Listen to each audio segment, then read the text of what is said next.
ஹாஸ்பிட்டல்ல எனக்கு எங்கேயுமே சிக்னலே கிடைக்கல. ஏன் இது குமரன் நிவினுக்கெல்லாம் கூட தெரியுமே. அவங்க கூட கால் பண்ண ட்ரை பண்ணாங்க. சிக்னல் இஷ்யூஸ் இருக்குன்னு அவங்களுக்கே நல்லா தெரியுமே. அப்போ ராகினி ஏதாவது பண்ணிருப்பாளா? இப்படி அன்னைக்கு ஃபுல்லா உன்னை விட்டுட்டு என்னால அங்க ஹாஸ்பிட்டல்ல இருக்கவே முடியல தெரியுமா. நான் உன்னை எவ்வளவு மிஸ் பண்ண தெரியுமா உனக்கு? குமரனுக்கே நல்லா தெரியும். அன்னைக்கு ஃபுல்லா அவன் கூட அவரும் ஹாஸ்பிட்டல் தான் இருந்தாரு.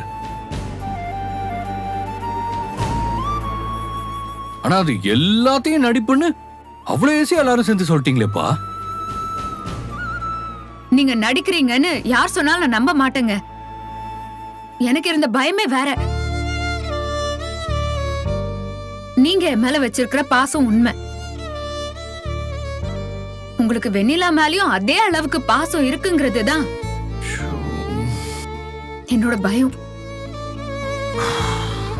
முறையா கல்யாணம் பண்ணிக்கிட்டு வந்த பொண்ணுங்களுக்கே இந்த விஷயத்துல பயம் இருக்கும். அப்ப ஏன் நிலைமைய கொஞ்சம் யோசிங்களேன். ஏய், சத்தியமா சொல்றேன், என்னால முடியல. என்னோட கேரக்டர் நீ ஓவரா டேமேஜ் பண்ணிட்டு இருக்க. ஐயோ, இது அப்படியெல்லாம் இல்லைங்க. எனக்கு முன்னாடியே உங்க லைஃப்ல வந்த பொண்ணுதான் வெண்ணிலா. அதுதான் எனக்கு இன்னும் பெரிய சங்கடத்தையே கொடுத்துச்சு.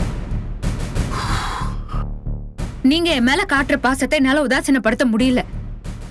அதே சமயத்துல வெண்ணிலா விஷயத்துல நீங்க சுதந்திரமா ஒரு முடிவு எடுக்கணுங்கிறதையும் நான் யோசிச்சேன்.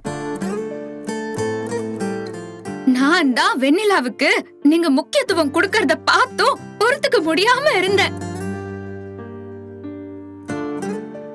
வெண்ணிலா மேல உங்களுக்கு பாசம் இருக்கவே கூடாதுன்னு என்னால சண்டை போட முடியாதுங்க.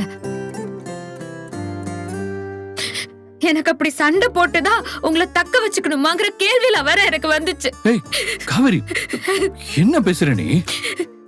உங்களுக்கு கோவம் வருது இல்ல? இப்படி யோசிக்கிறேன்னு நினைச்சா எனக்கு என் மேல கோவம் வருது. ஆனா யோசனை அப்படியெல்லாம் போகுது. நான் என்ன பண்றது? நானே இவ்ளோ குழப்பத்துல இருக்கேன். இதுதான் என் நிலைமை. புரியுதா உங்களுக்கு?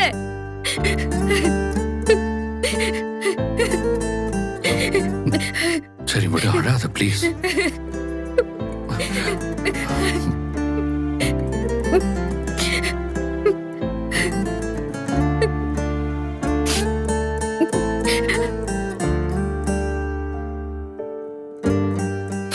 என்னால முடியலங்க. சரி